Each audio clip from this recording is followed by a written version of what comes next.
نحمده ونصلي ونسلم على رسوله الكريم اما بعد فاعوذ بالله من الشيطان الرجيم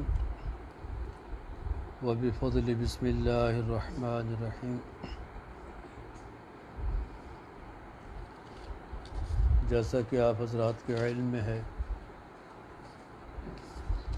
آج کی ہماری یہ محفل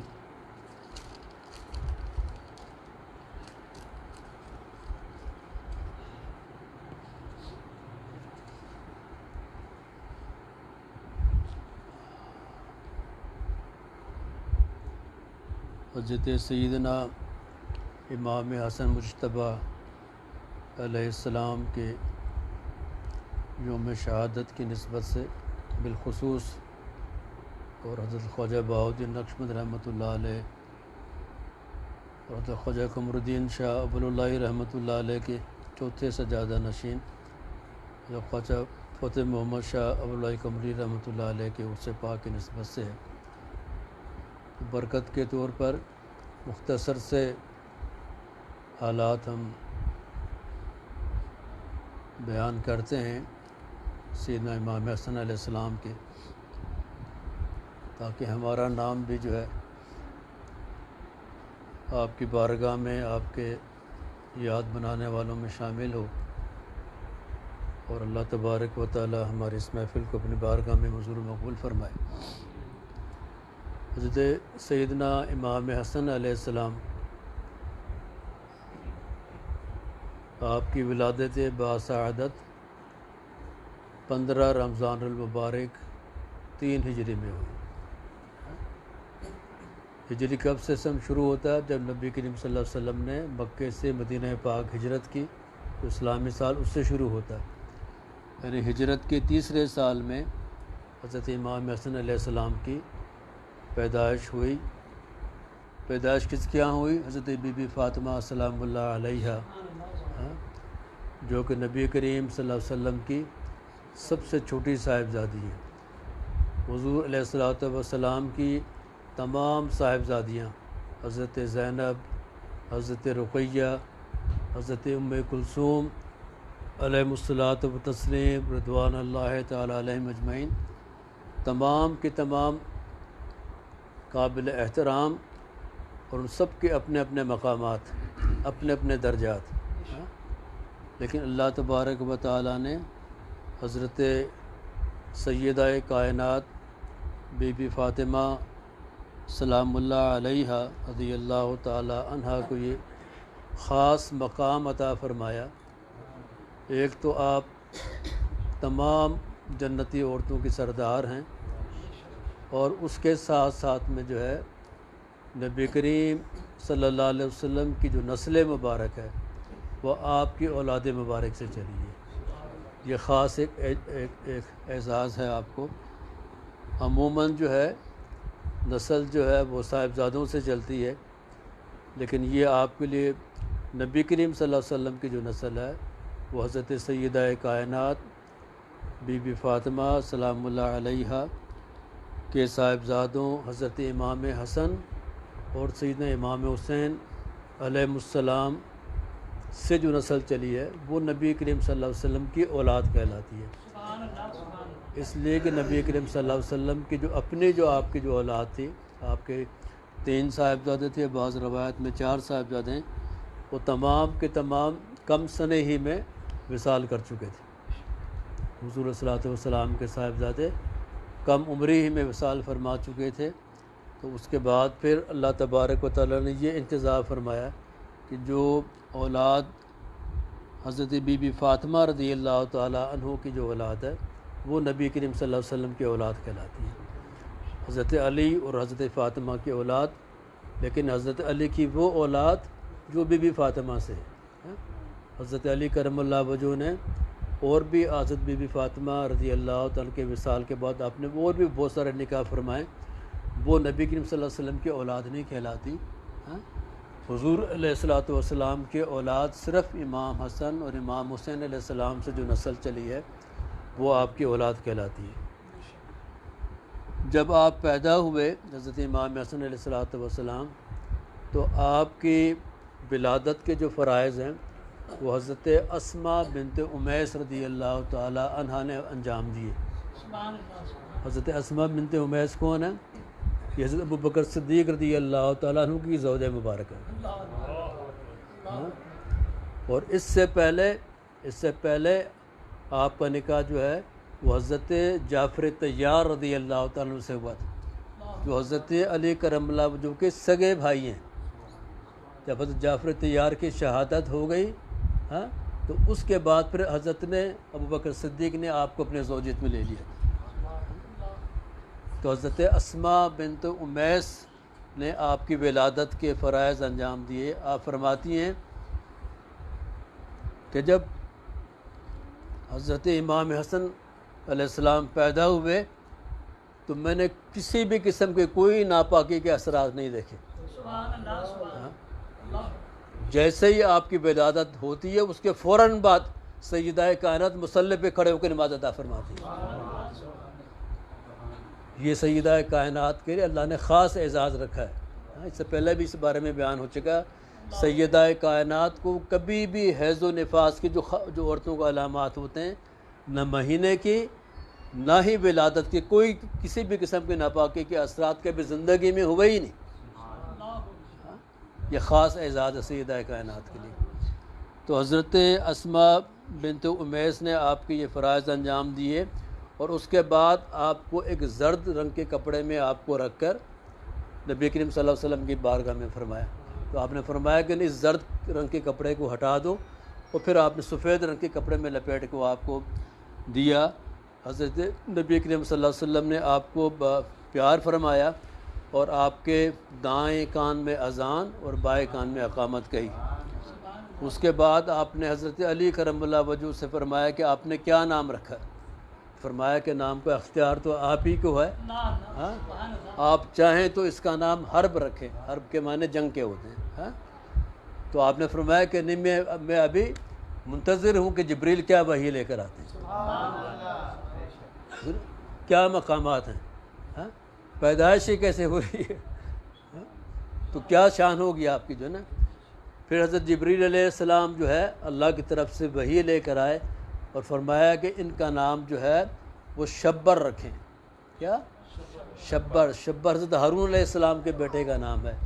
شبر کے جو ہے، شبر کے عربی میں معنی حسن ہوتے ہیں، اس لیے آپ کا نام جو ہے وہ حسن رکھا گیا۔ یہ تو آپ کے پیدائش کا واقعات ہے۔ اور اس کے بعد پھر جو ہے نبی کریم صلی اللہ علیہ وسلم نے 7ویں دن جو ہے وہ آپ کا عقیقہ فرمایا، جو کہ سنت ہے عقیقہ کرنا جو ہے۔ اللہ اکبر۔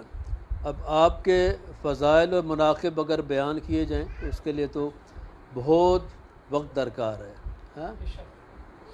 یہ کم ہی نہیں ہے کہ آپ کی نسل جو ہے آپ سے چل رہی ہے، اور اس کے ساتھ ساتھ میں حضور علیہ الصلوۃ والسلام کی اتنی توجہ ہے آپ کے اوپر کہ آپ نبی کریم صلی اللہ علیہ وسلم کا سراپا ہیں۔ آپ ہم شکل پیغمبر ہیں، نبی کریم صلی اللہ علیہ وسلم کے سر مبارک سے لے کر اور سینہ مبارک تک امام حسن نبی کریم صلی اللہ علیہ وسلم کے مشابہ ہیں، اور نبی کریم صلی اللہ علیہ وسلم اور اس سے نیچے پاؤں تک جو ہے امام حسین علیہ الصلوۃ والسلام نبی کریم صلی اللہ علیہ وسلم کے مشابہ ہیں۔ تو یہ تو ظاہری مشابہت کی بات ہے نا، یہ تو ظاہر میں مشابہ ہیں۔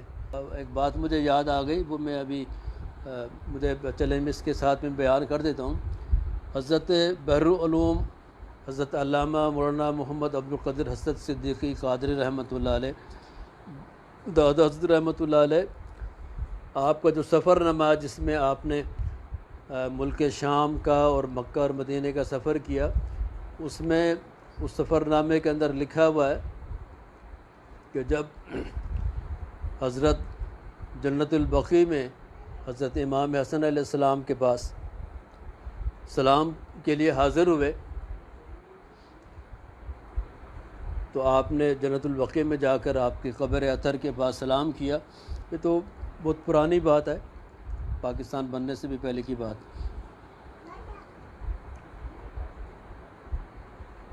ابھی آپ کی قبر اطہر کے پاس تشریف فرمائی تھے کہ ایک دم سے اندر سے آواز آتی ہے عبد القدیر. آپ چونکتے ہیں کہ آواز کہاں سے آ رہی ہے، پھر دیکھتے ہیں کہ آواز تو اندر سے آ رہی ہے، قبر اطہر کے اندر سے آواز آ رہی ہے. تو آپ فرماتے ہیں کہ عبد القدیر بتاؤ اس حدیث کے کیا معنی ہیں؟ کہ میں نبی کریم صلی اللہ علیہ وسلم کے سر مبارک سے لے کر اور سینے مبارک تک آپ کے مشابہ ہوں، اور نیچے کا جو آپ کا بدن مبارک ہے امام حسن علیہ الصلوۃ والسلام مشابہ ہیں. اس حدیث کی کیا معنی ہے اس کی؟ آپ فرماتے ہیں یا امام آپ ہی بہتر جانتے ہیں. کس کی مجال ہے جو امام کے سامنے کوئی وضاحت کرے؟ ہاں بہت بڑی بات ہے یہ. معرفت سے عقیدت ہے ان کو یہ بات سمجھ میں آئے گی. آپ نے فرمایا کہ یا امام آپ بہتر جانتے، میری کیا مجال ہے کہ میں اس کی تشریح فرماؤں. تو آپ نے فرمایا کہ اس سے مراد یہ ہے کہ عالم علوی کے اندر میں حضور کے مشابہ ہوں، اور عالم سفلی کے اندر حضرت امام حسن علیہ الصلوۃ والسلام آپ کے مشابہ ہیں. یہ ہوتا ہے علم لدنی. ہاں اسے کہتے ہیں علم لدنی. ایسے بات پہ بات مجھے یاد آ گئی تھی. تو یہ واقعات تو آپ اکثر سنتے ہی ہیں کہ نبی کریم صلی اللہ علیہ وسلم کے آپ کے جو بچپن کے واقعات ہیں، آپ نے بے شمار آپ احادیث سنتے ہیں. آپ صلی اللہ علیہ وسلم نے فرمایا کہ یا اللہ جو ان سے محبت رکھتا اس سے تو بھی محبت رکھ، ہاں جو ان سے بغض رکھتا اس سے تو بھی بغض رکھ. ہاں نبی کریم صلی اللہ علیہ وسلم آپ دونوں صاحبزادوں کو جو ہے اپنے دوشے مبارک پر اپنے کندھوں پر بٹھا لیا کرتے تھے. ہاں ایک دفعہ آپ بٹھائے ہوئے تو کسی صحابی نے، اس صحابی کا مجھے نام یاد نہیں آ رہا، آپ نے فرمایا کہ کیا خوب سواری ہے، کیا خوب، یہ فرمایا حضور کے لیے فرمایا کہ کیا خوب سواری، فرمایا کہ یہ بھی دیکھو کیا خوب سوار ہیں. ہاں تو بڑا مقام ہے حسنین کریمین کا دونوں اماموں کا جو ہے. اللہ اکبر.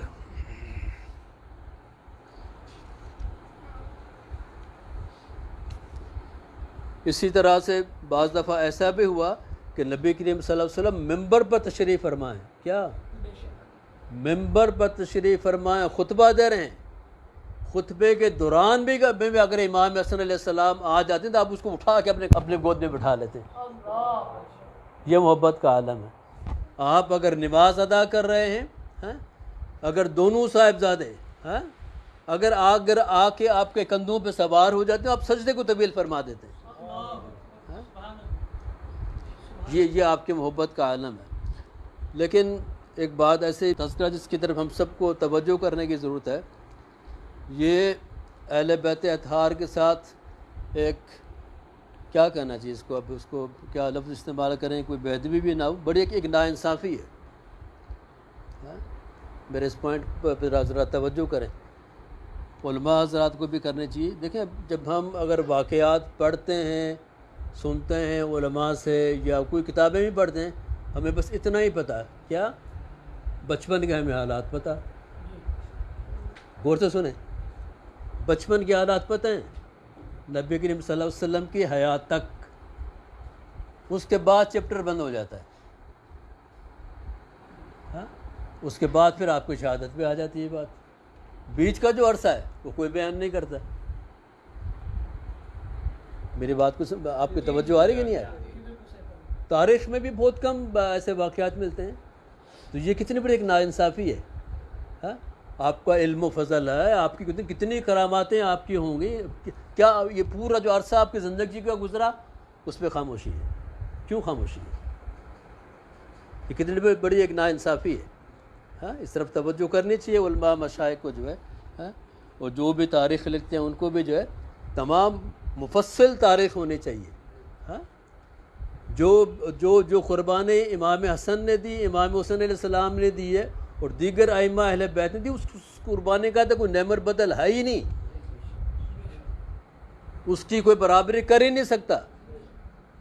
صحابہ کرام رضوان اللہ علیہ مجمعین کا اپنا اپنا مقام ہے، لیکن آپ کی برابری نہیں کر سکتا کوئی جو ہے. یہ ہمارا ایمان ہے. حضور نے فرمایا کہ میری اہل بیت جو ہے وہ سفینہ نوح ہے، حضرت نوح علیہ السلام کی کشتی کے مانند ہے. جو اس کشتی میں سوار ہو گیا وہ پار ہوگی. ہاں؟ تو اہل بیت اتحاد سے جو ہے وہ ٹوٹ کے محبت رکھنی چاہیے. اس طرف لوگوں کی توجہ بہت کم ہوتی ہے. حضرت امام حسن علیہ السلام بڑے ہی بردبار، حلیم الطبع، عزت و شان والے، پروقار اور صاحب جاہ و حشم تھے. آپ فتنہ و فساد اور خون ریزی کو سخت ناپسند فرماتے تھے. سخاوت میں بے بدل تھے. بسا اوقات ایک ایک شخص کو 1,00,000 درہم عطا فرما دیا کرتے تھے. یہ آپ کی سخاوت کا علم تھا. حضرت امام حسن علیہ السلام نے 25 حج پیدل چل کر آپ نے ادا فرمائے. 25 حج. کوئی آپ کے پاس گھوڑوں کی کمی نہیں تھی، لیکن ثواب کی خاطر، اللہ کی رضا کی خاطر پیدل چل کر آپ نے حج عطا فرمائے. اور آپ حلیم الطبع تھے کہ ایک شخص جو ہے، ایک اعرابی آپ کی خدمت میں حاضر ہوا اور اس نے نہ صرف آپ کی بلکہ آپ کے آبا و اجداد کی شان میں جو ہے گستاخیاں کرنا شروع کر دی. اور آپ خاموش ہیں. یعنی اتنے صبر کرنے والے ہیں، اتنے حلیم الطبع ہیں. وہ جب خوب جتنے بھی اس نے بھی جو بھی نازیبہ الفاظ ادا کرنے تھے جو کہ بیان نہیں کیے جا سکتے، وہ تمام اس نے ادا کر دیے. تو اس کے بعد آپ نے اپنے خادم کو طلب فرمایا، سونے سے بھری اشرفی کی تھیلی اس کی خدمت میں پیش کیا. اس عرابی کی خدمت میں. تو وہ عرابی کہتا کہ اشہد انک ابن رسول اللہ، میں واقعی اس بات کی شہادت دیتا ہوں کہ آپ ابن رسول اللہ صلی اللہ علیہ وسلم ہیں. میں آپ کو آزمانے کے لیے میں کر رہا تھا. یہ عالم آپ کے صبر کا اور حلیم الطبع کا. اور آگے پھر اب اس کا بیان آتا ہے. جب آپ نے اس کا بھی تھوڑا سا ہلکا سا بیان کریں گے. جب آپ نے اس سے دستبرداری اختیار کر لی خلافت سے، چونکہ آپ کی اس کی بات ہو رہی ہے آپ کے صبر کی. جب آپ کوفہ سے واپس آ گئے اور مدینہ شریف میں آپ کا قیام ہے، جب آپ دستبردار ہو گئے تو حکومت اب کس کی حکومت ہے؟ حضرت امیر معاویہ کی حکومت ہے. حضرت امیر معاویہ کی حکومت میں مروان جو ہے، مروان مدینہ کا گورنر ہے. یہ بات کہنی تو نہیں چاہیے، لیکن مجبوراً بیان بھی کرنی پڑتی ہے، حقائق بھی بیان کرنے پڑتے ہیں. مروان جو ہے وہ ممبر پر بیٹھ کر ممبر پر بیٹھ کر حضرت علی کرم اللہ وجہ کو گالیاں دیتا ہے اور آپ خاموش رہتے ہیں. آپ کا صبر دیکھیں. آپ ممبر پر بیٹھ کر گالیاں دیتا ہے مدینہ کا گورنر جو ہے، اور آپ خاموش رہتے ہیں. اور یہاں تک بعض کتابوں میں لکھا ہے اور سنا بھی ہے، ایک ایسا عرصہ بھی گزرا ہے کہ آپ نے مسجد نبوی کے اندر ایک طویل عرصے آپ نے نماز بھی آپ نے آ کے ادا نہیں کی. یہ ظلم و ستم آپ کے ساتھ میں رہا، جبکہ آپ حکومت سے بھی دستبردار ہو چکے ہیں. کسی اس کے عہدے کے طلبگار نہیں ہیں. تو ایسے ایسے واقعات ہیں جس بات کرتے ہوئے شرم آتی ہے، اور اس بات کا بھی ڈر رہتا ہے کہیں نوجوانوں کے دل میں بدگمانیاں زیادہ پیدا نہ ہو جائیں. تو یہ ایک عجیب ایک معاملہ ہے نبی کریم صلی اللہ علیہ وسلم کی اہل بیت کے ساتھ میں جو نا. یہ امام حسن سے شروع ہوتا، پھر اس کے بعد امام حسین، اس کے بعد پھر تمام ائمہ اہل بیت، تمام کے ساتھ میں جو بھی وقت کے حکمران تھے اس زمانے میں، خواہ وہ بنو امیہ کے تھے، بنو عباس کے تھے، جو بھی تھے، سب نے ہی آ کر جو ہے نا آپ کے ساتھ میں جو ہے نا یہی سلوک رکھا ہے. اب آپ بولیں بھی کیوں رکھا ہے یہ سلوک؟ ایک سوال ہے نا. سب کو خطرہ یہ ہوتا تھا جو حکمران ان کو کس بات کا خطرہ تھا؟ ہمارا اقتدار کہیں نہیں چلا جائے. کیا؟ جبکہ تمام ائمہ اہل بیت کو کسی کو بھی اقتدار سے کوئی دلچسپی نہیں رہی ہے، کہ ان کو خطرہ رہتا تھا کہ نہیں ان کے ساتھ میں اتنے لوگ ہیں، اتنے لوگ ان کی عزت کرتے ہیں، اتنے لوگ عزت کر کہیں مطلب کہ کوئی ایسی کوئی منصوبہ بندی نہیں ہو جائے، ہمارا اقتدار وہ خطرے میں نہیں پڑ جائے. ہے۔ تو اللہ تبارک و تعالیٰ جو ہے وہ بس یہ امت محمدی کے ساتھ میں یہ ایک گروہ ہے، ہم ساری امت کو تو نہیں کہہ سکتے، آپ اہل بیت کو ماننے والے بے شمار ہیں، امت کا ایک ایسا گروہ ہے جو ہمیشہ سے ہی جو ہے اس کو جو ہے ایک بغض رہا ہے اہل بیت اطہار کے ساتھ میں۔ حضرت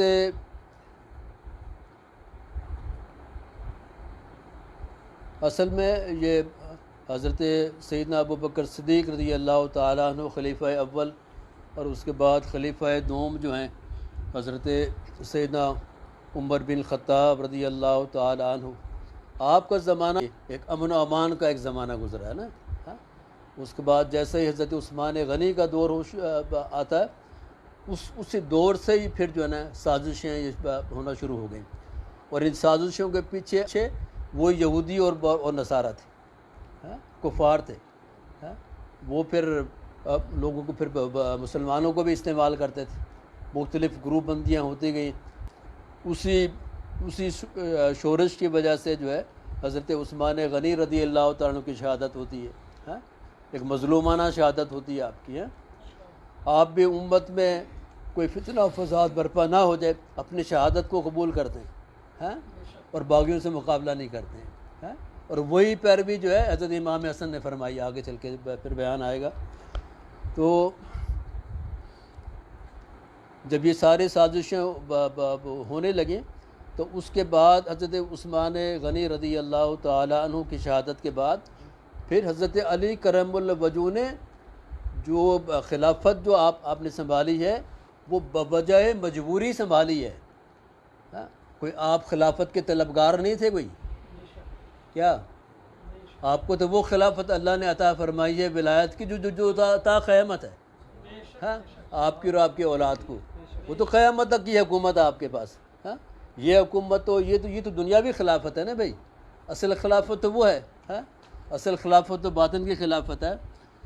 لوگوں نے مجبور کیا تو پھر آپ نے جو ہے وہ حضرت آپ نے لوگوں کی بیعت لے کے آپ نے خلافت کو قبول کیا تھا، اور پھر جب زیادہ سازشیں شروع ہو گئیں تو اس کے بعد پھر آپ نے مدینہ طیبہ سے آپ کوچ کر گئے تھے، حضرت علی کرم اللہ وجہ، پھر آپ کوفہ چلے گئے تھے آپ۔ ایک تو سورش تھی، اس کے ساتھ ساتھ میں پھر اسلامی سلطنت اتنی بڑی ہو گئی تھی، کیا اسلامی سلطنت اتنی زیادہ پھیل چکی تھی کہ مدینہ منورہ میں بیٹھ کر ان کو تمام کو کنٹرول کرنا مشکل تھا۔ تو ایک سینٹر کے طور پہ پھر حضرت علی کرم اللہ وجہ نے جو ہے وہ کوفہ کو آپ نے منتخب فرمایا، اور کوفہ کو آپ نے جو ہے وہ دارالخلافہ بنایا۔ جب آپ خلیفہ بنے تو اس کے بعد پھر یہ سازشیں شروع ہو گئی۔ حضرت امیر معاویہ رضی اللہ تعالیٰ عنہ آپ کی خلافت کو قبول نہیں کیا، آپ نے شام میں اپنی حکومت آپ بنا کے بیٹھ گئے جو ہے۔ پھر آپ کو پتہ جنگ صفین ہوئی، جنگ جمل ہوئی، جنگ ماوراء النہر ہوئی، یہ سارے کے سارے یہ سلسلے چلتے رہے۔ حالانکہ بہت سارے صحابہ کرام جنہوں نے بہت کوشش کی مصالحت کی، اس طرح سے جو ہے، لیکن یہ اس طرح سے آپ کا جو بھی آپ کا 7-8 سال کا عرصہ حضرت علی کرم اللہ وجہ کا وہ اسی عالم میں آپ کا گزر گیا۔ پھر جب حضرت علی کرم اللہ وجہ کی شہادت ہو جاتی ہے، یہ شہادت جو ہے 40 ہجری میں آپ کی شہادت ہوئی ہے حضرت علی کرم اللہ وجہ کی۔ تو حضرت علی کرم اللہ وجہ کی کہاں پہ ہوئی؟ کوفہ میں، ٹھیک ہے۔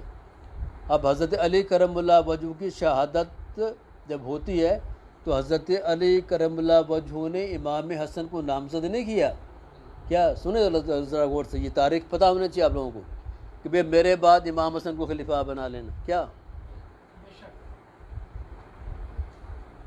حضرت امیر معاویہ کی طرح سے یزید کو جیسا آپ نے نامزد کیا، آپ نے نامزد نہیں کیا، آپ نے حقائق ہیں، میں کوئی وہ نہیں کر رہا، نعوذ باللہ، نہ میں گستاخی میں کر رہا ہوں نہ کچھ اور، جو حقائق میں آپ کو بتا رہا ہوں۔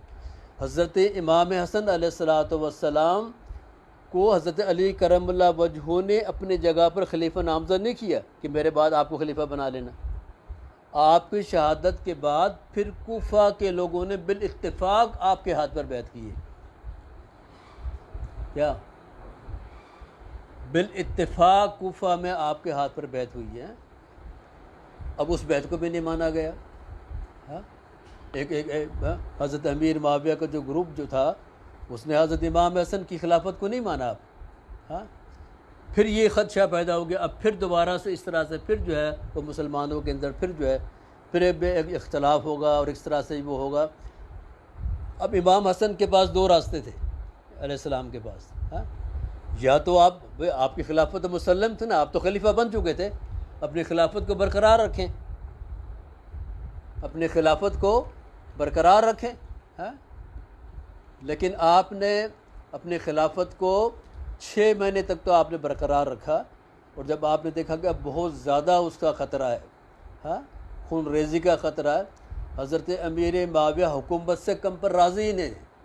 کیا حضرت امیر معاویہ حکومت سے کم پر راضی نہیں ہے.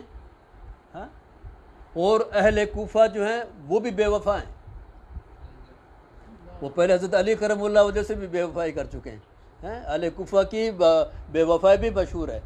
تو آپ نے بیچ کا راستہ آپ نے اختیار کیا کہ امت کے اندر خون ریزی پیدا نہیں ہو. ہاں نبی کریم صلی اللہ علیہ وسلم کی امت جو ہے وہ کتنے, حضرت علی کا زمانہ بھی سارا کا سارا ایسے گزر گیا. اب آگے امت کے اندر جو ہے وہ خون ریزی نہ ہو اور گروپ بندی نہ ہو. تو آپ نے بذات خود, کسی نے مجبور نہیں کیا آپ کو کہ آپ دستبردار ہوں. کیا کسی نے مجبور نہیں کیا. آپ نے امت میں اتحاد کی خاطر آپ نے خلافت سے دستبرداری کا اعلان کیا اور حضرت امیر معاویہ کی حکومت قائم ہو گئی. صرف کس لیے کیا کہ امت کے اندر جو ہے وہ فساد برپا نہیں ہو. اور یہ نبی کریم صلی اللہ علیہ وسلم کا اعلان بھی تھا آپ کے بارے میں کہ یہ میرا بیٹا جو ہے یہ سید القوم ہے. کیا یہ میرا بیٹا کیا ہے؟ سید القوم ہے, یعنی قوم کا سردار ہے. یہ میرا بیٹا جو ہے میرے امت کے 2 گروہوں میں مصالحت کرائے گا. اور پھر اس کے بعد نبی کریم صلی اللہ علیہ وسلم نے فرمایا تھا کہ اتنے عرصے تک 30 سال تک جو ہے وہ خلافت برقرار رہے گی. اس کے بعد پھر ملوکیت شروع ہو جائے گی. تو 29.5 سال ہو چکے تھے. 6 مہینے تک جو ہے آپ امیر المومنین خلیفۃ المسلمین رہے, سیدنا امام حسن علیہ السلام جو ہے. اس کے بعد صرف امت میں اتحاد کی خاطر کوئی اتنی بڑی قربانی دیتا ہے کوئی؟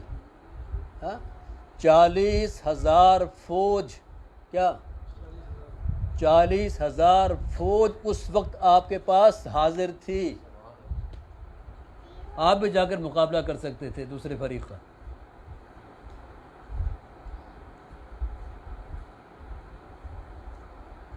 لیکن آپ نے امت میں اتحاد کی خاطر جو ہے آپ نے جو ہے وہ اس کو آپ نے اس سے دستبرداری کا اعلان کیا. بذات خود, کیا خود اپنے آپ سے آپ نے حکومت کو ٹھوکر ماری ہے آپ نے. اللہ اکبر. اس کے بعد پھر جو ہے جب آپ نے یہ مصالحت کی تو پھر اہل کوفہ بھی آپ کے خلاف ہو گئے. کیا پھر وہ اہل کوفہ بھی آپ کے خلاف ہو گئے. تو آپ پھر وہاں سے آپ نے کوفہ سے آپ نے جو ہے وہاں سے ہجرت کر کے پھر آپ اپنے اصل وطن مدینہ منورہ پھر آپ واپس آ گئے. اور یہاں آنے کے بعد عبادت ریاضت میں آپ رہتے تھے. آپ کا کسی حکومت کے معاملات سے کوئی تعلق نہیں تھا, لیکن اس کے باوجود جو ہے وہ آپ کو تنگ کیا جاتا تھا. آپ کے خاندان پہ دشنام ترازی کی جاتی تھی. ایسے الفاظ ہیں, ایسی سی باتیں کہ میں آپ سے بیان نہیں کر سکتا. حضرت علی کرم اللہ وجہ کے بارے میں کیا کیا کہا جاتا, حضرت بی بی فاطمہ کے بارے میں کیا کہا جاتا. وہ ایک گروپ اس میں پوری امت ملوث نہیں ہے, نعوذ باللہ. ایک گروپ, ایک خاص گروپ جو ہے وہ اس کا یہ وتیرہ رہا. اور اللہ تبارک پھر جب آپ نے یہ سارا وقت جو ہے وہ اس کے ساتھ میں انتہائی صبر اور تحمل کے ساتھ میں آپ نے یہ وقت گزارا, حتیٰ کہ پھر آپ کی شہادت کا جو ہے وقت آ جاتا ہے.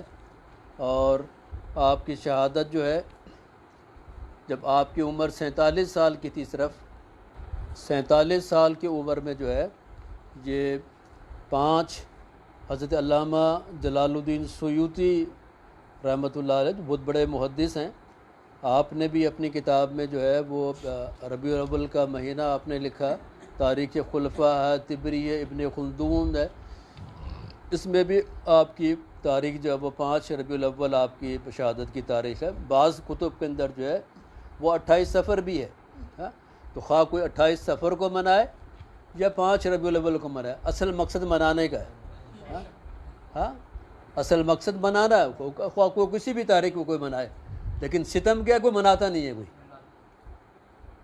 ہاں، سبط رسول ہیں، ہاں، حضور کی اولاد ہیں، ہاں، حضرت علی کرم اللہ وجہہ کے جانشین ہیں، ہاں، ہاں، حضرت علی کرم اللہ وجہہ کے اول جانشین ہیں، ہاں، امامت کا سلسلہ آپ سے چلا حضرت علی کرم اللہ وجہ کے بعد، آپ سیدھا امام حسین علیہ الصلوۃ والسلام کے بھی امام ہیں، آپ سیدنا امام حسین علیہ السلام کے بھی امام ہیں آپ، ہاں، ان سے پہلے امام تو آپ ہی ہیں نا بھائی، ہاں، لیکن یہ ایک ستم ظریفی ہے کہ لوگوں میں اس بات کا شعور ہی نہیں ہے، لوگوں میں کیا اس میں زیادہ قصور تو لوگوں کو تو آپ بتائیں گے تو پتہ چلے گا نا، اس میں اصل قصور تو علماء کا مشائخ کا ہے، کوئی اس طرف رجوع نہیں کرتا، باقی سارے ایام منائے جاتے ہیں، ہاں، کیوں نہیں منائے جاتے؟ ہاں، یہ ایک سوچنے والی بات ہے نا، اب کوئی نہیں بناتا تو اللہ ان سے پوچھے گا، ہمارا تو فرض ہے نا، الحمدللہ ہمارے سلسلے کے زیر اہتمام تو ایک طویل عرصے سے یہ دن ہم مناتے ہیں، اور انشاءاللہ ہمیشہ مناتے رہیں گے، اور یہ نہیں بلکہ الحمدللہ یہ اللہ کی توفیق کی بات ہے، اس میں ہمارا کوئی کمال نہیں ہے۔ ایک زمانے میں جب ہم نے اہل بیت اطہار کے ایام شروع کیے تھے آج سے 20 سال پہلے، لگتا تھا کون اس طرف کوئی توجہ کرے گا، آج دیکھیں، آج سوشل میڈیا کے ذریعے سے آج کتنا وہ پیغام پہنچ رہا ہے، آپ ابتدا کریں تو پھر اللہ تعالیٰ بھی اس میں برکت ڈالتا ہے نا، ہاں، اب کچھ لوگ منانا شروع میں، اب اگر یہ سلسلہ جاری ساری رہے تو بڑے پیمانے بھی ہوگا انشاءاللہ، ہاں، اور بھی لوگ اس کو منایا کریں گے، تو اس دن کو جو ہے انتہائی احترام کے ساتھ میں، انتہائی محبت کے ساتھ میں منانا چاہیے۔ آپ کی شہادت آپ کو زہر دینے کی وجہ سے ہوئی ہے، تو جب آپ کو زہر دیا گیا تو آپ کی طبیعت بہت بے چین ہوئی، اور اسی عالم میں آپ نے حضرت امام حسین علیہ السلام کو آپ نے طلب فرمایا، اور آپ نے فرمایا کہ اللہ، میرے بھائی مجھے کئی مرتبہ زہر دیا گیا ہے، کیا میرے بھائی مجھے کئی مرتبہ زہر دیا گیا ہے، لیکن اس دفعہ کا جو زہر ہے وہ بہت ہی شدید ہے، کتابوں کے اندر لکھا ہوا ہے وہ اتنا شدید زہر تھا، اتنا اثر کرنے والا تھا کہ اگر کسی تالاب میں ایک قطرہ ڈال دیا جائے، کیا ایک قطرہ، تو ساری مچھلیاں مر جائیں، ایک قطرہ، اس کا جو اثر تھا وہ اتنا شدید تھا کہ آپ کو خون کی الٹیاں ہونا شروع ہو گئیں، اور آپ کے جگر کے ٹکڑے الٹی کے شکل میں آپ کے نکلنے لگے۔ اللہ اکبر،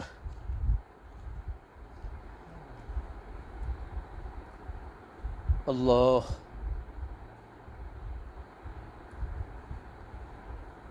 اللہ،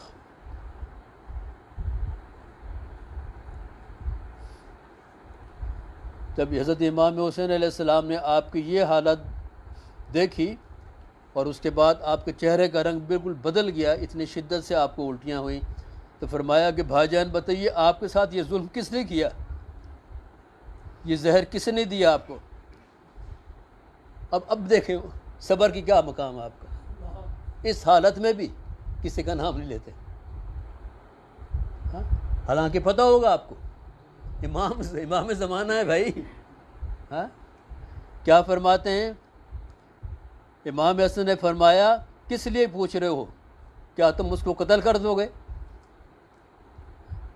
حضرت امام حسین نے فرمایا یقیناً ایسا ہی کروں گا، امام حسین کا جوش الگ ہے، آپ کی طبیعت جو وہ الگ ہے، امام حسن کی طبیعت ایک الگ ہے۔ تو امام حسن نے فرمایا کہ امام حسن نے فرمایا کہ یقیناً ایسا ہی کروں گا۔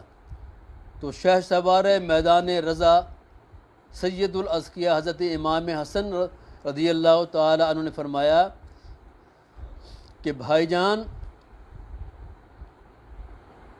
اگر وہ وہی ہے جس کے بارے میں میرا گمان ہے تو اللہ تعالیٰ اس سے زبردست انتقام لینے والا ہے۔ امام حسن کیا فرما رہے ہیں؟ اگر وہ وہی ہے جس کے بارے میں میرا گمان ہے تو اللہ مجھ سے زیادہ انتقام لینے والا ہے۔ ہاں، تو اللہ تعالیٰ اس سے زبردست انتقام لینے والا ہے۔ اور اگر وہ نہیں دیکھیں احتیاط کتنی ہے، اگر وہ نہیں تو میں یہ پسند نہیں کرتا کہ کسی بے گناہ کو میری وجہ سے کوئی تکلیف پہنچے۔ صبر کا مقام دیکھیں۔ ہاں، اب اسی پہ بس نہیں ہوتی ہے۔ ہاں، دل کرتا بھی ہے بتاؤں بھی کچھ، لیکن بس کیا کروں، کیا بتاؤں اور کیا نہیں بتاؤں۔ اب آپ کی شہادت ہو جاتی، آپ کی شہادت سے پہلے آپ نے حضرت امام حسن سے فرمایا کہ آپ ام المومنین حضرت سیدہ عائشہ صدیقہ رضی اللہ تعالی عنہا کے پاس جانا اور فرمانا کہ اماں جان اگر آپ اجازت دیں تو مجھے نبی کریم صلی اللہ علیہ وسلم کے پہلو میں دفن کیا جائے، مجھے نبی کریم صلی اللہ علیہ وسلم کے پہلو میں دفن کیا جائے۔ اور آپ نے یہ اجازت اس سے پہلے بھی اپنے حیات میں بھی لی تھی، اس شہادت کی دن سے پہلے بھی لی تھی۔ پھر آپ نے فرمایا وہ اگر آپ کو اجازت دے بھی دیں، کیا ام المومنین، پھر جب دوبارہ میرا جنازہ لے کے جاؤ تو پھر دوبارہ اجازت مانگنا، کہیں ایسا نہیں ہو کہ محبت میں اجازت دے دیو ہے، میری محبت میں پھر دوبارہ آپ اجازت لینا۔ اور اس کے ساتھ میں یہ بھی فرما دیا حضرت امام حسن علیہ السلام نے، اور اگر حکومت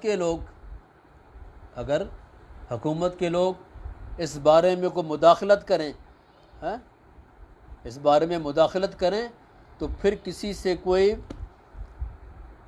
جنگ و جدل نہیں کرنا اور مجھے اماں جان کے پہلو میں جنت البقیع میں دفن کر دینا۔ اب آپ کا جنازہ لے جایا جاتا ہے، ظلم کی انتہا دیکھیں، کرنے والے کون ہیں؟ کلمہ گو ہیں، کو کفار نے نہیں کیا ہے۔ ہم اگر کچھ بولیں تو پھر خود پہ لگانا شروع ہو جائیں گے لوگ۔ جب آپ کا جسد مبارک آپ کا نبی کریم صلی اللہ علیہ وسلم کے روضہ مبارک پر لے جایا جاتا ہے تو پھر مروان جو ہے جو گورنر ہے اور اس کے لوگ آ جاتے ہیں، یہ کیسے ہو سکتا ہے؟ تو آپ نے حضرت امام حسن نے فرمایا کہ ام المومنین حضرت عائشہ صدیقہ نے اجازت دی ہے۔ تو اس خبیث کے یہ الفاظ ہیں کہ وہ بھی جھوٹا اور یہ بھی جھوٹا۔ دیکھیں خباثت کی ایک حد ہوتی ہے۔ حضرت ام المومنین کے بارے میں فرمایا کہ وہ بھی جھوٹی ہے اور جس کو لے جا رہے یہ بھی جھوٹا ہے، نعوذ باللہ۔ اور دونوں طرف سے تلواریں نکل آئیں۔ حضرت امام حسین نے اپنی تلوار نکال لیا آپ نے جو ہے۔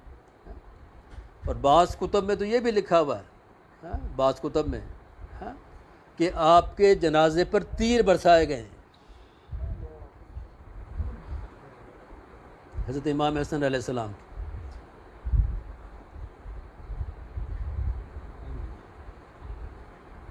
اور یہ میں اپنی طرف سے نہیں کہہ رہا، کتابوں میں بھی لکھا ہے اور میں نے خود بیان سنا حضرت پیر سید نصیر الدین نصیر کا، آپ کا بیان ہے، میرے پاس کلپ موجود ہے میرے پاس۔ آپ کے جنازے پر تیر برسائے گئے۔ پھر جو ہے حضرت ابو ہریرہ رضی اللہ تعالیٰ عنہ پھر آپ بیچ میں آئے اور فرمایا امام حسن علیہ السلام سے کہ یا امام آپ کو امام حسن نے یہ بھی فرمایا تھا نا کہ اگر حکومت کے لوگ مداخلت کریں تو پھر مجھے اپنے امی جان کے پہلو میں، سیدہ کائنات کے پہلو میں مجھے دفن کر دینا. اب اس بات کو یہیں پر ختم کرو. ہاں، پھر آپ کا جنازہ مبارک جو ہے، آپ کو جسد مبارک جو ہے وہ وہاں پر لے جایا گیا جنت البقیع میں، اور حضرت سیدہ کائنات بی بی فاطمہ سلام اللہ علیہا کے پہلو میں آپ جو ہے وہ آپ کو دفن کیا گیا. اور آپ کے ساتھ ہی حضرت امام حسن علیہ والسلام کے ساتھ ہی، اللہ تعالیٰ آپ سب کو بھی زیارت کرائے، آپ کے ساتھ میں امام زین العابدین رضی اللہ تعالیٰ، امام حسن علیہ والسلام کے فرزند، امام حسن علیہ السلام تو پھر وہ کربلا میں ہو گئے تھے، شہید ہو گئے تھے. ہاں، امام زین العابدین رضی اللہ تعالیٰ عنہ، پھر ان کے بعد امام باقر رضی اللہ تعالیٰ آپ کے صاحبزادے، پھر ان کے بعد امام جعفر صادق. یہ چار امام کون؟ امام حسن علیہ السلام، امام زین العابدین، امام باقر اور امام جعفر رضوان اللہ تعالیٰ علیہ مجمعین علیہ الصلاۃ و تسلیم. یہ چاروں اکٹھے ہیں. ایک احاطہ ہے جنت البقیع میں، ایک سائیڈ میں جو ہے ایک دیوار کے ایک طرف سیدہ کائنات بی بی فاطمہ سلام اللہ علیہ کی قبر اطہر ہے، پھر سینٹر میں جو ہے یہ چار قبریں اس طرح سے ایک ساتھ ہیں. اس طرح اب تو خالی پتھر کے نشانات ہیں، اس لیے کہ پہلے تو باقاعدہ، اور یہ بھی نوجوانوں کے علم میں ہونا چاہیے. ہاں، اس جنت البقیع میں پہلے باقاعدہ مزارات تھے. یہ جو نوجوان نسل کو نہیں پتہ ہوگا نا، آپ لوگوں کو تو پتہ، باقاعدہ مزارات تھے. جب سے یہ حکومت آئی ہے، آل سعود کی حکومت آئی ہے، اس کے بعد تمام مزارات کو شہید کیا گیا ہے. آئے سمجھ میں؟ تمام مزارات کو شہید کیا گیا. ان کے تو اور بھی بہت، ان کے تو بڑے ارادے تھے، روزہ رسول کے لیے ان کے بڑے ناپاک ارادے تھے، اللہ تعالیٰ نے بچا کے رکھا جو ہے. تو سینٹر میں جو ہے یہ چاروں قبور اطہر جو ہیں، اور آپ کے سرہانے جو ہے حضرت امام حسن کے سرہانے کی طرف جو ہے وہ ایک قبر مبارک ہے، وہ ہے حضرت عباس بن عبد المطلب رضی اللہ تعالیٰ عنہ، حضور کے چچا کی. ہاں، تو یہ کہلاتا ہے قبہ اہل بیت. قبہ اہل بیت، اس میں حضرت بی بی فاطمہ، حضرت عباس بن عبد المطلب اور یہ چاروں جو امام جو ہیں یہ ایک کی اس طرح سے ہیں. اللہ تبارک و تعالیٰ جو ہے آپ سب کو بھی زیارت کرائے. باتیں تو بہت ساری بھی کی جا سکتی ہیں، وقت بھی کافی ہو گیا. اللہ تبارک و تعالیٰ جو ہے ہماری اس محفل کو قبول فرمائے. اور جیسا کہ ابھی ذکر کیا تھا، 3 ربیع الاول کو جو ہے سلسلہ نقش بند کے بانی حضرت خواجہ بہاؤالدین نقش بند رضی اللہ تعالیٰ عنہ، آپ کا بھی عرس مبارک ہوتا ہے. اور آپ کا جو سلسلہ، آپ کا سلسلہ بھی بہت بڑا سلسلہ ہے. ہاں، کبھی کوئی ایسے کوئی چھوٹی نظر سے نہیں دیکھے کہ ہم تو چشتی ہیں، ہم قادری ہیں، یہ تو نقش بندی تو اہم ہی ہے، نعوذ باللہ. ہاں، بہت بڑا سلسلہ آپ کا حضرت خواجہ بہاؤالدین نقش بند رضی اللہ تعالیٰ عنہ کا. ہاں، پوری دنیا میں پھیلا ہوا آپ کا سلسلہ. ہاں، پاکستان میں اتنا نہیں ہے، ہندوستان پاکستان میں تو بہت دیر میں آپ سلسلہ نقش بند آیا، بہت دیر میں آیا. ہاں، سمجھے کہ تقریباً 400 سال سے زیادہ کا کوئی عرصہ نہیں ہے. ہاں، اس سے پہلے جو ہے زیادہ جو سلسلہ جس میں ہمارے بر صغیر پاک و ہند، اس میں افغانستان میں شامل ہے، اس پوری پٹی میں جو ہے وہ زیادہ جو سلسلہ جو رائج رہا وہ چشتیہ سلسلہ رہا ہے. حضرت خواجہ معین الدین چشتی رحمۃ اللہ علیہ کے آنے کے بعد، اب یہ نہیں کہ ان سے پہلے کوئی بزرگ نہیں تھے، کیا ان سے پہلے حضرت دادا گنج بخش دادا علی حجویری رحمۃ اللہ علیہ جو ہیں، حضرت دادا علی حجویری بھی امام حسن کے اولاد میں سے. کچھ باتیں اور بھی بتانی تھی لیکن وقت بہت زیادہ ہو گیا. حضرت امام حسن علیہ السلام کے چلے مختصر بتاتا ہوں، آپ کے 12 صاحبزادے ہیں. آپ کتنے؟ 12 صاحبزادے ہیں آپ کے. 3 صاحبزادے آپ کے کربلا میں شہید ہوئے ہیں، کوئی ذکر نہیں کرتا. کیوں؟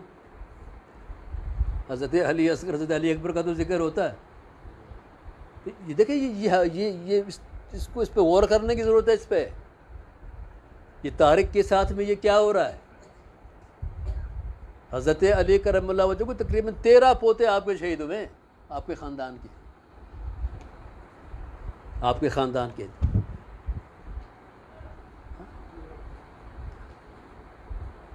13 افراد ہیں. حضرت بی بی زینب کے اولاد الگ ہے، اور کوئی حضرت جعفر طیار ان کی خاندان کے لوگ ہیں. ان کے نام ہی کوئی نہیں لیتے کوئی. تو ان کے بھی نام لینے چاہیے نا بھائی. تو حضرت امام حسن علیہ السلام کے 12 آپ کے صاحبزادے ہیں. 12 میں سے 2 جو صاحبزادے ہیں حضرت زید بن حسن اور حضرت حسن مثنہ رضی اللہ تعالیٰ. ان 2 سے پھر آپ کی اولاد زیادہ چلی ہے. حضرت اب جو کہ وہ یہ زیادہ اولاد ہو چونکہ اس طرف عرب کی طرف ہے, ہماری طرف اتنی زیادہ نہیں ہے. تو ہمیں تو بس خالی وہ اتنی معلومات نہیں ہے تاریخ کی ہیں, تاریخ کی معلومات ہونی چاہیے. حضرت داتا گنج, آج میں نے کتاب میں پڑھا, پہلے بھی پڑھا تھا, حضرت داتا گنج بخش رحمۃ اللہ علیہ جو ہیں حضرت زید بن حسن کے اولاد میں سے ہیں,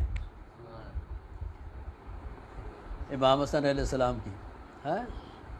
اور حضرت عبداللہ شاہ غازی رحمۃ اللہ علیہ اور حضور غوث پاک اور بہت سارے بے شمار مشہور بزرگوں کا میں نام دے رہا ہوں. حضرت غوث اعظم شیخ عبد القادر جیلانی یہ امام حسن کے صاحبزادے حضرت حسن مثنہ کے اولاد میں سے. حضرت حسن مثنہ جو ہیں کون ہیں؟ امام حسن کے صاحبزادے. ان کی شادی کہاں ہوئی ہے؟ امام حسین کی بیٹی فاطمہ صغریٰ کے ساتھ. تو یہ دونوں خاندان, یہ حسن حسین فیض جو ہے وہ مسلسل ساتھ ساتھ چلا رہا ہے. آئی سمجھ میں؟ آپ سادات میں سے دیکھیں کسی کی حسن نسبت ہوگی, کسی کی دونوں ہوگی. اب جیسے حضرت غوث پاک رضی اللہ تعالیٰ, آپ والد کی طرف سے حسنی ہیں, والدہ کی طرف سے حسینی ہیں. حضور خواجہ خواجگان خواجہ معین الدین چشتی رحمۃ اللہ علیہ آپ والد کی طرف سے حسینی ہیں, والدہ کی طرف سے حسنی ہے. تو یہ اصل حکومت وہ چلی آ رہی ہے نا. وہ تو چند روز کی حکومت تھی, جنہوں نے جو کچھ کرنا تھا وہ کر لیا, اب قیامت میں پھر بھگتیں گے جو بھی ہیں. اللہ تعالیٰ ہمیں بھی بچا کے رکھے جو ہے. تو حضرت امام حسن حضرت داتا علی حجویری رضی اللہ عنہ جو وہ بھی امام حسن کے اولاد میں سے. تو 12 صاحبزادے ہیں آپ کے. خیر چلیں آگے چلتے ہیں. اور حضرت خواجہ بہاؤالدین نقشبند رحمۃ اللہ تعالیٰ علیہ آپ بھی سادات میں سے ہیں. بہت کم لوگوں کو اس کا پتہ ہے. اصل آپ کے نام کے ساتھ میں سید لکھا ہوا نہیں ہوتا, تو لوگ سمجھتے ہیں کہ شاید آپ جیسے ہم لکھتے ہیں نا سید شیخ عبد القادر جیلانی, تو عموماً خواجہ بہاؤالدین نقشبندی لکھنے پڑھنے میں کو ملتا ہے. آپ بھی سادات میں سے ہیں. آپ کا پورا نام ہے خواجہ سید محمد بہاؤالدین نقشبند بخاری. اور آپ کا سلسلہ جو ہے وہ پورے روس کی ساری پوری سینٹرل ایشیا میں پھیلا ہوا. کیا پورے سینٹرل ایشیا میں سلسلہ نقشبند ہے. یورپ میں بہت ہے, عرب میں بھی کافی ہے. بہت بڑی ولایت کے مالک ہیں, بہت بڑا سلسلہ آپ کا. آپ کا بھی چونکہ 3 ربیع الاول کو آپ کا دن ہے, تو ہم اکٹھے ہی ہم یہ اپنے تمام بزرگوں کے دن مناتے ہیں. تو ہمارا حق بنتا ہے ہم غوث پاک کا مناتے ہیں, خواجہ صاحب کو ہم خواجہ بہاؤالدین نقشبند کیوں نہیں منائیں؟ الحمدللہ ہم نقشبندی ہے. ہم تو فخر کرتے ہیں کہ ہمیں مولائے کائنات سے بھی فیض ہے, سیدنا ابوبکر صدیق سے بھی فیض ہے. ہم تو مجمع البحرین ہیں, ہمیں دونوں سمندروں سے ہمیں فیض ہے. تو حضرت خواجہ بہاؤالدین نقشبند رضی اللہ تعالیٰ عنہ, اللہ تعالیٰ ان کے فیضان سے بھی مالا مال فرمائے. اور آج جو ہے یہ ہماری خوش نصیبی ہے کہ آج ہمارے جد امجد حضرت خواجہ قمر الدین شاہ ابوالعلاء رحمۃ اللہ علیہ کے چوتھے سجادہ نشین حضرت خواجہ شیخ المشائخ حضرت خواجہ فتح محمد شاہ ابوالعلاء قمری رحمۃ اللہ علیہ آپ کا بھی آج یوم وصال ہے. اور آپ جو ہیں آپ ہماری درگاہ شریف کے چوتھے سجادہ نشین ہیں. آپ کے والد گرامی حضرت خواجہ محمد عبداللہ شاہ ابوالعلاء رحمۃ اللہ علیہ تیسرے سجادہ نشین ہوئے. اس سے پہلے پھر کون ہے؟ حضرت خواجہ حضرت خواجہ حاجی الہی بخش ابوالعلاء رحمۃ اللہ علیہ. یہ چونکہ سلسلے کے لوگ پتہ نا آپ لوگ پوچھتے بھی نہیں, اپنے سلسلے کی معلومات ہونی چاہیے بھائی. چلیں حضرت خواجہ قمر الدین شاہ ابوالعلاء رحمۃ اللہ علیہ آپ کے بعد کون ہیں؟ حضرت خواجہ محمد ہادی شاہ رحمۃ اللہ علیہ. آپ خواجہ قمر الدین شاہ رحمۃ اللہ علیہ کے صاحبزادے نہیں ہیں, معلومات ہونے چاہیے سلسلے کے بھائی. کیا آپ جو ہے آپ حضرت خواجہ قمرالدین شاہ رحمۃ اللہ علیہ کے بھتیجے ہیں آپ. ہاں، آپ کی کوئی اولاد نرینہ نہیں تھی. ہاں، اور آپ کی ایک صاحبزادی تھی، اس کا بھی انتقال ہو چکا تھا. آپ تو راہ خدا میں آپ تو نکل گئے تھے. اس کے بعد پھر پہلے آپ کی اہلیہ کا آپ کا وصال ہوا. ہاں، آپ کی اہلیہ حضرت زینب بانو رحمۃ اللہ علیہ کا. ہاں، پھر اس کے بعد پھر جب آپ واپس لوٹے تو پھر آپ کی ایک دفعہ آپ اپنی صاحبزادی کے پاس بیٹھے تھے تو رو رہی تھی آپ کی صاحبزادی. تو آپ نے فرمایا کہ بیٹا کیا بات ہے؟ ہاں، ماں کے پاس جانا. ایسے ہاتھ رکھا، اسی وقت روح پرواز کر لیا. اب آپ اس سے بھی آزاد ہو گئی، اس ذمہ داری سے بھی آپ آزاد ہو گئے.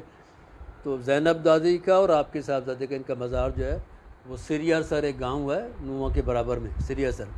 ہماری زینب دادی رحمۃ اللہ علیہ کا گاؤں جو وہ سریا سر ہے. آپ سریا سر کی تھیں آپ. ہاں، اب ظاہر جب آپ اپنے میکے میں رہتی تھیں تو آپ کا وہیں بھی پھر آپ کا وصال ہوا تو وہاں کے قبرستان میں آپ کا مزار ہے الحمدللہ. اور آپ کی یہ زندہ کرامت ہے زینب دادی کی، کسی کو بھی جو ہے وہ یہ ہو جائیں کیا کہتے ہیں اس کو، دانت کسی کو ہو جائیں، ایگزیما جس کو کہتے ہیں نا. ہاں، دانت کی جو تکلیف ہوتی ہے، ہاں، برس کی مرض ہو جائے، آپ کے نام کی جو ہے وہ بدھ کے دن جو آپ کے نام کی منت مانے اور نیاز دلائے کھوپرے کے اوپر جو ہے نا، ہاں، اور اس کو تقسیم کر دے، جڑ سے ہی ختم ہو جاتا ہے. دادا جی کی تو خیر سینکڑوں کرامات ہیں. آپ کی اہلیہ کا بھی، ہماری دادی کا بھی یہ عالم ہے. ہاں، تو حضرت دادا محمد حادی شاہ عبداللہ رحمۃ اللہ علیہ آپ کون ہیں؟ آپ کے بھتیجے ہیں، سگے بھتیجے ہیں. تو سب سے پہلے سجادہ نشین کون ہوئے؟ حضرت خواجہ محمد حادی شاہ عبداللہ رحمۃ اللہ علیہ. اب میں نے آپ سے پہلے بھی کہا تھا انشاءاللہ ایک نشست رکھیں گے بعد میں، اور اس کے بعد میں کہ ایک بزرگ کے ایک نشست میں تفصیل سے پھر ہم حالات بیان کریں گے. پھر آپ کے وصال کے بعد حضرت خواجہ حاجی الہی بخش شاہ عبداللہ رحمۃ اللہ علیہ، آپ سے آپ کی کوئی رشتہ داری نہیں ہے. کیا نہ آپ بھائی ہیں، نہ بھتیجے ہیں، نہ بھانجے. یہ رشتہ داری ہوتی ہے نا بھائی، نہ بھائی، نہ بھتیجے، نہ بھانجے، ایک ہی خاندان کے. ہاں، ہمارا جو خاندان امیر خانی جو خاندان کہلاتا ہے دادا قمرالدین شاہ رحمۃ اللہ علیہ کا، پھر ہمارے اس میں الگ الگ نخ ہیں نا، آپ کو تو پتہ الگ الگ نخ ہوتی ہیں. قائم خانی تو سبھی ہیں، پھر اس میں پھر ہم لوگ کہلاتے ہیں امیر خانی. تو امیر خانی خاندان کی وجہ سے جو ہے حضرت خواجہ حاجی الہی بخش شاہ رحمۃ اللہ علیہ آپ جو ہیں پھر وہ آپ سجادہ نشین ہوئے. آئے سمجھ میں؟ پھر آپ کے بعد اسی طرح سے حضرت خواجہ محمد عبداللہ شاہ عبداللہ رحمۃ اللہ علیہ، آپ کی بھی آپ کے ساتھ میں کوئی نسب رشتہ نہیں ہے، وہی خاندان کا رشتہ ہے، ایک ہی خاندان سے. حضرت خواجہ محمد عبداللہ شاہ عبداللہ رحمۃ اللہ علیہ کے بعد پھر یہ پشتینیں سجادہ نشینیں شروع ہوئی. آئے سمجھ میں؟ خواجہ محمد عبداللہ شاہ عبداللہ رحمۃ اللہ علیہ کے بعد پھر خواجہ فتح محمد شاہ رحمۃ اللہ علیہ، پھر آپ سجادہ نشین ہوئے. پھر آپ کے بعد آپ کے بڑے صاحبزادے خواجہ خادم حسین شاہ رحمۃ اللہ علیہ آپ سجادہ نشین ہوئے. اور ابھی اس وقت جو ہیں حضرت خواجہ اعجاز نبی شاہ صاحب جو ہیں وہ ابھی اس وقت سجادہ نشین ہیں. تو حضرت خواجہ فتح محمد شاہ رحمۃ اللہ علیہ جو ہیں وہ ہمارے دور میں ہزاروں لوگ جو ہے وہ سلسلے میں داخل ہوئے ہیں، اور بہت زیادہ آپ سے فیض جو ہے وہ لوگوں کو منتقل ہوا ہے. اور آپ نے روحانی فیض کے ساتھ ساتھ میں آپ نے جو ہے وہ لوگوں کے فلاح و بہبود کے بھی بہت کام کیا. آپ نے درگاہ شریف کے اندر جو ہے آپ نے مدرسہ قائم کیا. پہلی مرتبہ لڑکیوں کی تعلیم شروع کروائی آپ نے اس زمانے میں.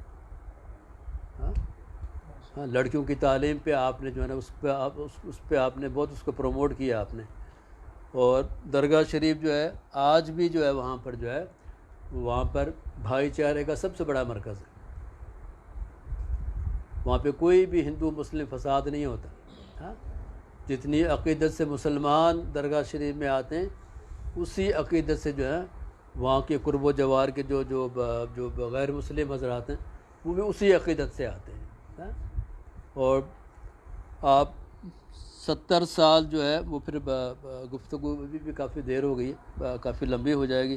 پھر جب انشاءاللہ ہم الگ الگ سلسلہ شروع کریں گے تو پھر انشاءاللہ تو 5 ربیع الاول کو جو ہے آج سے 49 سال پہلے جو ہے آپ کا وصال شریف ہوا.